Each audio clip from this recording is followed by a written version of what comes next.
Okay, so the evil eye, Hmm. it's one of those things, like, it gives me chills just thinking about it. Right. Like, just last week, I got this amazing new scarf, Wow. and, my friend was super complimentary, totally well-meaning. Mm. But then later that day, I tripped and ruined it. Like, completely ruined this brand new scarf. Oh, no. Totally ran, I don't know. But it definitely got me thinking about, this whole evil eye thing, especially with the video you sent me. Yeah, yeah. It's wild how many cultures, like all over the world and throughout history, have this belief about the evil eye. It really is. I mean, it seems like this fear of unseen forces, this idea that somebody could like look at you the wrong way and it could have a negative impact. It's like a universal thing, It's true. It's like true. a primal fear Yeah. almost. Yeah, and it's not even always like a malicious, intentional thing. Right. Like, sometimes it's just like the video talked about even positive comments, like praising someone's success. Mm. It's almost like you don't want to jinx it. Exactly. Yeah, Like, yeah. is there some truth to that? Like, can good intentions actually backfire? Well, that's where envy can get really, really interesting. Okay. Because the video creator suggests that, even if somebody's generally happy for you, underneath, if there's even a little insecurity or a touch of jealousy, Yeah, like, like even subconsciously. yes, exactly. Yeah. It can kind of piggyback that negativity onto their positive words. Interesting. So like their intention is good, but it's almost like there's this energetic mismatch happening. Totally. Okay. So that makes me think about this whole idea of like, are some people more susceptible to the evil eye than others? Hmm. And this is where, honestly, I needed your help because the video goes into Badhak signs and Badkesh, and I got to be honest, I was a little lost. Hmm. Yeah, yeah. Those are definitely more, how do you say, like complex concepts Totally. rooted in Vedic astrology. So it can definitely sound like a foreign language. It does. It does. But basically, each zodiac sign, like Taurus, Leo, whatever, Right. each one has this opposing sign that's considered its Badhak sign. And Badhak literally means like obstacle creating. Okay. So then the planet that rules that Badhak sign, that becomes your Badkesh. And this planet, depending on where it is in your birth chart, can kind of influence different areas of your life and potentially make you more susceptible to like negativity, bad vibes, even the evil eye, things like that. So it's like, it's not just about like your sun sign. It's like this whole other layer of like planetary influence based on your birth chart. Exactly, exactly. Okay, so to make this a little more concrete, because I'm a very like, give me an example kind of person. Sure, sure. The video gave an example, right? It was about Taurus and Saturn, if I remember correctly. Yeah, yeah. So the video focuses on Taurus ascendants, Okay. and for them, Capricorn is their Badhak sign, Mm-hmm.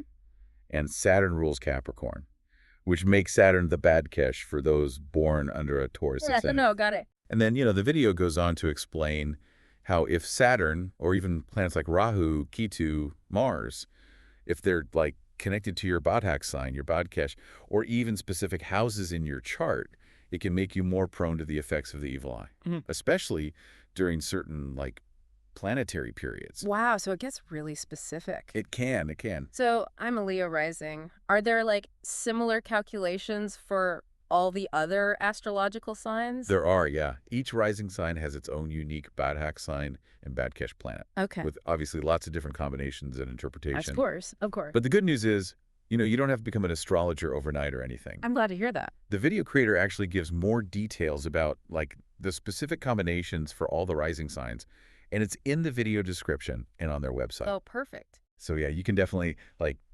dive deeper into that in your own time. Awesome. Bookmarking that right now because this is already fascinating. Right. But I also want to know, like, let's say, okay, someone's feeling a bit off. How do they know if it's just like a case of the Mondays or if it could be like the evil eye at play? So last we were talking about like, are there ways to tell if you're actually experiencing the evil eye? Right. And the video mentioned things like, oh, you wake up with a heavy head or just feeling this like unexplained stress. It seems kind of, I don't know, vague. Yeah. It can feel a little nebulous, right? Yeah. Like, how do you measure a heavy head? Exactly. But this is where that whole mind-body connection comes in, right? Right. Because what the video creator emphasizes is that just believing you're susceptible to the evil eye, that alone can manifest those feelings. Really? Like, it's totally wild. Wow. But it's like a self-fulfilling prophecy, Yeah. Your thoughts and beliefs can have a very real impact. It's like you're almost like manifesting it In a way, yeah. just by thinking about it. And this is actually where it gets even more interesting, because then that opens up this whole other conversation about the power of suggestion and like even the placebo effect, you know? Okay. There's a lot of research now, like real scientific research, showing how our beliefs can have a physical impact on our health, even if the thing we believe in maybe isn't like scientifically proven. Wow, that's pretty wild. It is. Okay, so speaking of beliefs, let's talk about remedies, because this is where the video got really interesting for me. Yes. It was talking about all these different cultural practices, right? Like we've all seen the black thread, the black dot on the forehead. Of course, yeah. It seems like every culture has their own little version of this. It's true, yeah. Like if you think about it, the specifics might be different, but it's like they're all kind of getting at the same thing. Right, like warding off the bad juju. Exactly. Exactly. They want to ward off bad energy and cultivate, a more positive, protected state of being. So it's like pushing away the negative, bringing in the positive. It's exactly like a two-pronged approach. Okay, so the video gets really specific about remedies, so let's like break those down for our listeners, make it practical. Yeah, love that. What do you want to start with? Okay, what about the conch shell and camphor? I feel like those are pretty universal symbols. Totally. Yeah, those are super common, especially in like Hinduism. The sound of the conch shell, it's supposed to create this like purifying vibration, like it literally dispels negativity. Oh, wow. And then burning camphor, it's the same idea. It's like cleansing the air, getting rid of that stagnant negative energy. So it's all about like creating this really sacred space. I love that. Okay, and then there's the peacock feather. I always love those. Oh, yeah. Peacock feathers are so cool. So beautiful. Right. In a lot of cultures, they're seen as this symbol of like beauty, protection, good luck. They're supposed to like deflect the evil eye and, like we were saying, invite in those positive energies. See, now I'm feeling my energy lift just talking about peacock feathers. Yeah. Okay, what about this? Because this one was new to me. The black thread from the Baron Baba temple. Oh, yeah. So that's a really specific remedy. And it's mostly recommended in certain like branches of Hinduism. Oh, okay. But Baron Baba, he's considered this fierce protector. Okay. So getting a thread from his temple, it's believed to carry that protective energy with it. Gotcha. It's like a reminder that you have that protection with you. Okay, next up, Rudraksha beads. Those seem to be having a real moment right now. Yeah, they're super popular, but they're also considered very sacred in Hinduism. They come from this specific tree, and they're believed to have these like powerful spiritual and healing properties. Yeah, and the video talks about like different types of Rudraksha beads, right? Yeah. For protection from the evil eye, it specifically recommends either 9-faced or 14-faced Rudraksha beads. Okay, and I think there was something about like diet and Rudraksha beads. Oh, yeah. So there's this whole thing about maintaining a sattvic lifestyle. Okay. Which basically means like living in a really pure way to maximize the benefits of the beads. Gotcha. So it's a vegetarian diet, no alcohol, no intoxicants, and even cultivating positive thoughts and actions. Wow. So it really is like a whole lifestyle. Exactly. It's very holistic. Okay. Few more to go. This next one seems very specific. Kohl, tilak, bindi, sindoor, and that's for women and children. Right. So those are all traditional adornments you see in like South Asian cultures. And they're worn for both like aesthetic purposes and spiritual reasons. So for example, the bindi, that dot on the forehead, it's supposed to represent the third eye, the seat of intuition, wisdom. And then sindoor, the red powder in the hair parting. It signifies a woman's married status, and it's thought to bring blessings and protection. Interesting. It's fascinating how much meaning is packed into these like seemingly simple things. Totally. Okay, so then what about for men? What were the remedies mentioned in the video? Let me think. Yeah, it talks about haldi, kesar, and chandan tilak for men. Okay, and those are all like applied to the forehead as well. Yeah, usually on the forehead you see that a lot in India. And again, it's that same idea. They carry this like protective and auspicious energy. Plus, they're made from natural ingredients that are thought to have these really positive properties, like haldi or turmeric. It's known for its purifying and healing properties.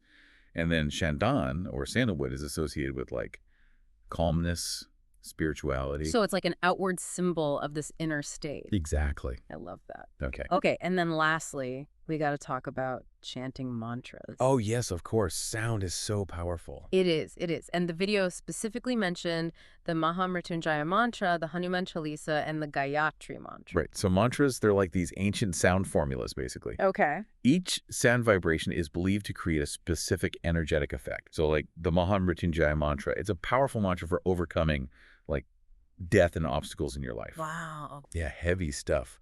The Hanuman Chalisa, that one's a hymn dedicated to Lord Hanuman, who's like this symbol of strength and courage and devotion. And then the Gayatri mantra, that one's considered one of the most powerful mantras out there. And it invokes like the divine light of knowledge and wisdom. Wow. Okay.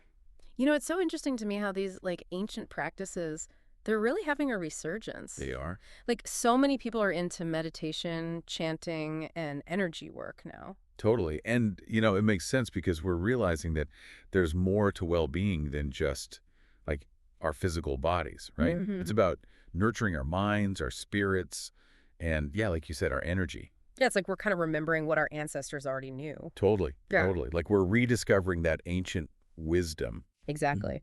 But, you know, it makes me think like, what about people who aren't really into like the more mystical side of this? You know, like maybe they don't believe in the evil eye. Is there like a modern equivalent to all of this? Ooh, I like that. That's a really good question. Because even if you don't believe in like the evil eye specifically, Right. I think everyone's experienced like being around negative people. Oh, absolutely. Yeah. Or like feeling drained after certain interactions, you know? Totally. And that's where I actually see this really strong connection to like mindfulness practices. Okay. You know, like when you really think about it, meditation, it's all about becoming aware of your thoughts and emotions and noticing when those negative thought patterns come up and then choosing to shift your focus to something more positive. So it's like you're consciously deciding, I'm not letting that negativity like take root. Yes, exactly. Like you're creating a shield.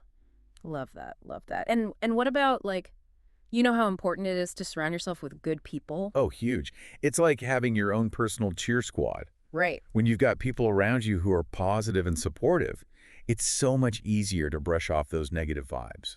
It makes sense, Oh. right? Like energy is contagious. Totally. You know that saying, you are the average of the 5 people you spend the most time with. Yeah. Choose wisely. Seriously. But even beyond that, you know, we were talking about the placebo effect earlier. I think that plays a part here too. Totally. Like even if someone's skeptical, the very act of choosing a practice. Yeah, like actively doing something. Exactly. Like Yeah. believing it's going to work and incorporating it, it can make a difference. It's all about intention, right? Like if you're actively trying to cultivate more positivity, that's going to have an impact. It's like that putting that energy out there. Exactly. And that reminds me, the video creator talked a lot about the power of intention and how, you know, if your intention is to protect yourself, to invite in good things, you're already shifting your energy in a really powerful way. Totally. I love that. Okay, so as we wrap up this deep dive into the evil eye, what would you say is like the key takeaway for our listeners? Ooh, yeah, let me think.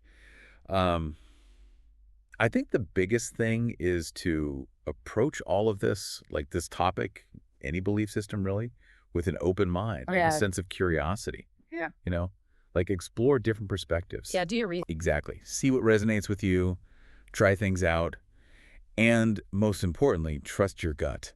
I love that. Trust your intuition. Yeah. At the end of the day, you're the expert on you. So well said. So maybe a little peacock feather, a little positive affirmation. A little mantra. Yeah, whatever works for you. Exactly. A little sprinkle of magic in your day. Thanks for joining us on this deep dive into the evil eye. This was so fun. Until next time, everyone, stay curious and keep those vibes high.